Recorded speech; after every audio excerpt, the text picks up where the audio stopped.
Timnas Indonesia sedang digeruduk 7 brand apparel. Kira-kira siapa yang terpilih? Timur Kapadze resmi menukangi klub Liga Uzbekistan. Media Uzbekistan bocorkan alasan batal nahkodai Timnas Indonesia. Dani Olmo cedera, Trent Alexander-Arnold cedera. Kira-kira tim mana yang lebih dirugikan? Real Madrid atau Barcelona? Itulah beberapa highlight update berita sepak bola episode kali ini. Sebelum lanjut, jangan lupa tekan tombol subscribe dan dukung perkembangan channel Federasi Online. Ada gula, ada semut. Ada bola, ada supporter. Ada supporter fanatik, alhasil ada brand-brand aparel rebutan posisi. Tak terasa kontrak Erspo dengan Timnas Indonesia segera berakhir. Pro kontra plus drama di awal kemunculannya, ternyata nggak bikin brand baru ini keder.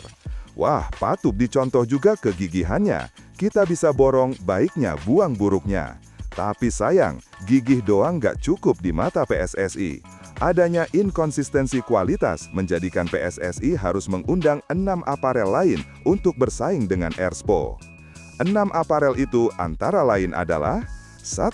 Adidas asal Jerman, baru saja putus kontrak dengan Timnas Jerman buat mereka berburu tanda tangan PSSI. Siapa yang tidak tergoda sama besarnya pasar Indonesia? Sejauh ini salah satu karya terbaik Adidas bersama Timnas Nasional adalah Jepang, di mana jersey-nya enak dipandang, tapi tetap tidak meninggalkan karakter Adidas. 2. Puma asal Jerman, brand pecahan Adidas ini bikin heboh karena baru saja teken kontrak dengan Timnas Portugal. Dikenal dengan desain yang radikal, membuatnya menarik kalau bisa deal dengan Indonesia. Tapi jujur, kami khawatir, desain Puma banyak yang template di banyak negara. Tapi ya, risiko gandengan brand internasional ya seperti ini, kita lihat nanti dealnya gimana. 3. Kelme, brand aparel asal Spanyol yang juga jadi official aparel dari Persib Bandung dan Timnas Curaçao. Timnas yang dengan sadar mecat Patrick Kluivert dan lolos Piala Dunia itu. Patut dikulik bagaimana dealnya nanti.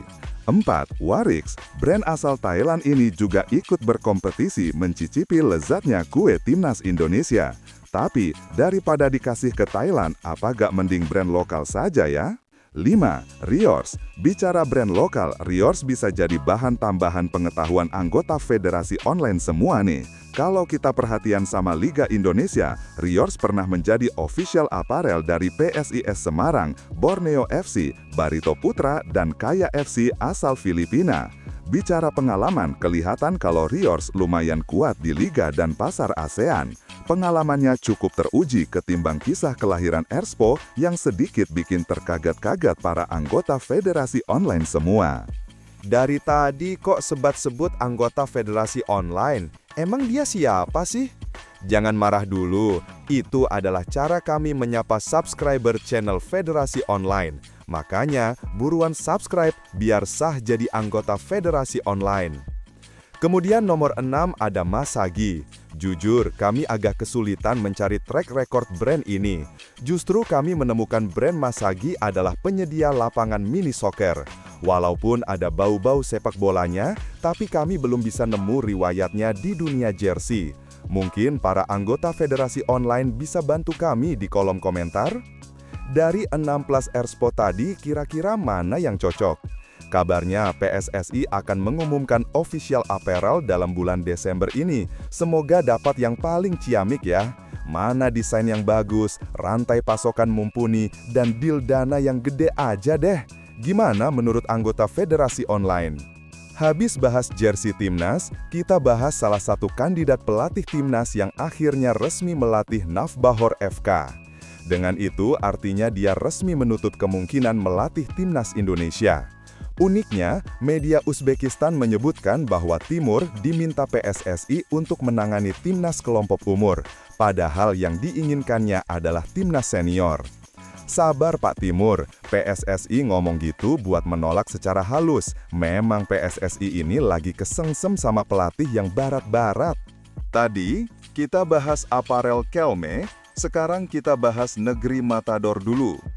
Keberhasilan Barcelona dan Real Madrid di pertandingan Liga terakhir membuat dua pilarnya cedera. Di kubu Barcelona ada Dani Olmo yang cedera dislokasi bahu. Doi diperkirakan bakal absen 3 bulan. Kalau melihat lamanya dia absen, sepertinya Olmo lebih memilih jalur operasi ketimbang fisioterapi. Ini jadi kerugian karena Barcelona berstatus pemegang title juara Liga yang sedang dikejar ketat rival abadinya. Sedangkan di kubu Madrid ada Trent Alexander-Arnold yang baru saja tune in sekaligus bantu tim putus rentetan hasil buruk tapi malah dibekap cedera di otot pahanya. Bahasa medisnya, cedera di otot rectus femoris. Bahasa ala federasi online, ya cedera otot paha bagian sisi dalam gitu ajalah ya, biar nambah-nambah pengetahuan kita. Dengan cederanya ini, Trent harus absen dalam 12 pertandingan, termasuk big match pekan depan melawan Manchester City. Lalu, tim manakah yang lebih dirugikan dengan cederanya dua pemain ini? Menurut analisa kami, Barcelona tidak terlalu dirugikan. Rugi sih rugi, cuma tidak separah yang dialami Real Madrid. Sebab, ngomongin tradisi Barcelona, bisa dipastikan posisi midfielder atau sektor penyerang bisa dipasok dari tim akademi. Setidaknya ada Pedro Fernandes alias Dro Fernandes dan Fermin Lopez yang sudah dipastikan kembali dari cedera. Intinya, sektor penyerangan Barcelona dijamin aman. Sedangkan sektor pertahanan Madrid beda ceritanya. Cederanya Trent bukan satu-satunya cedera di sektor back. Stok back kanan officially habis. Dani Carvajal masih absen 1 bulan lagi. Siapa yang mau digeser lagi? Opsi logisnya menempatkan Federico Valverde, tapi menggeser Valverde artinya merombak lini tengah yang baru saja padu bersama Tchouaméni dan Camavinga. Menggeser Raul Asensio ke kanan juga bisa jadi opsi. Tapi, ini persis seperti situasi musim terakhir Carlo Ancelotti di Madrid, di mana Madrid kehabisan stok bek kanan. Mau orbitkan pemain muda? Sebenarnya Madrid punya Jesus Fortea dan David Jimenez. Didukung gaya kepelatihan Castilla juga sudah satu tipe dengan tim utama. Arbeloa dan Xabi Alonso itu tipenya 11-12. Tapi apakah Xabi mau mempercayakan pemain muda? Pusing kan jadi Madrid? Apa Endrick aja disulap jadi bek kanan ya? Kan lumayan gempal itu anak kan? Kasihan masih muda, udah punya istri, tapi jarang dimainin. Duh, yang sabar ya dek, Madrid emang suka gitu. Hahaha. Nah, bicara Barcelona musim ini yang terlalu banyak kebobolan. Penyebabnya jelas karena eksekusi jebakan offside yang terlalu slippery. We don't know why, kenapa high defensive line seakan-akan wajib ain di era kepelatihan Hansi Flick ini. Padahal musim ini eksekusinya jauh di bawah musim lalu. Mungkin Hansi Flick pede terus mau pakai jurus ini karena di sesi latihan selalu work. Tapi tim lawan kan juga melakukan improvement. Mereka menganalisa gimana sih cara ngedobrak offside trap Barca. Tapi jujur saja, menjual Inigo Martinez ke Al Nassr meninggalkan lubang besar di lini pertahanan. Ini membuat pemuda sekaliber Pau Cubarsí langsung terekspos sisi kelemahannya. Mau siapapun pairing yang dipasang, tetap Cubarsí ketembus juga. Dan rasanya, kegelisahan Barcelona nyambung sampai ke ibu kota Arab Saudi, di mana Inigo Martinez dikabarkan tidak betah berada di Al Nassr. Walaupun sedang duduk manis di puncak klasemen, ternyata tidak cukup membuat senang. Kenapa mas? Duitnya kurang ya? Walaupun belum ada pernyataan resmi apa penyebabnya, yang jelas situasi lingkungan Barcelona dan Riyadh jelas 180 derajat berbeda. Kami yakin ini yang jadi permasalahan inti. Barcelona yang indah, udaranya enak, sejuk, mayoritas memeluk kepercayaan Kristen, jadi berbanding terbalik dengan kondisi Riyadh yang mayoritas Muslim, budaya ala Arab yang iya gitulah, ditambah udara panas serasa ditampol debt collector, jelas beda sama Eropa. Kok kita membandingkan sama Eropa, sama Indonesia saja jauh? Rasanya seperti musim kemarau di siang hari terus-terusan selama 7-8 bulan. Butuh tekad kuat buat betah di Arab Saudi. Kalau lemah sedikit saja bisa dipastikan homesick. Ini bukan cuma soal uang, tapi hidup di suhu ekstrim dan budaya beda itu menguras emosi. Seliberal-liberalnya Riyadh dan Jeddah tetap kalah liberal dibandingkan wilayah-wilayah di Eropa sana. Bayangkan saja, tanding malam hari tapi suhu masih sekitar 35-40 derajat Celcius. Kendati demikian, rasanya keinginan Inigo ini tidak akan mudah diwujudkan. Ya, karena Barcelona lagi struggling kondisi finansialnya. Beberapa sumber internal Barcelona bahkan memastikan Barcelona tidak akan memulangkan Inigo Martinez. Duh, sabar-sabarin aja deh, semusim 2 musim di Arab, banyakin makan kurma biar cepet betah di sono ya mas. Nah, menurut anggota Federasi Online si Inigo Martinez ini kemana? Coba kasih saran di kolom komentar. Bicara sektor pertahanan, dikabarkan Barcelona juga meminati bek tengah berkebangsaan Jerman Nico Schlotterbeck. Pasalnya, dia dikabarkan enggan memperpanjang kontrak dengan Dortmund. Sehingga, jika Dortmund enggan kehilangan pemainnya secara gratis pada 2027, mereka harus siap melepaskan Nico Schlotterbeck pada bursa Januari atau Juni mendatang. Posisi Barcelona gak cuma mantau, soalnya Hansi Flick statusnya kesengsem banget sama ini pemain. Usia belum tua, karakteristik sesuai tipenya Hansi Flick. Tapi sayangnya hal ini bakalan berat, karena Laporta sudah mengatakan jika Barcelona butuh merekrut pemain itu bisa-bisa saja. Tapi kalau benar-benar butuh, ini kan bahasa politis yang ngambang. Ini artinya cinta kita tak direstui Bapak. Aduh, beratnya. Hansi Flick juga nggak kehabisan akal. Lobby dilakukan lewat jalur Deco. Malah kabarnya Deco sudah jalin komunikasi sama agennya Nico. Nah, menariknya dari kubu sang pemain, Schlotterbeck merasa siap gambling dengan menargetkan kepindahan hanya ke 2 tujuan, Bayern Munchen atau Real Madrid. Wah, makin berat saja pemirsa.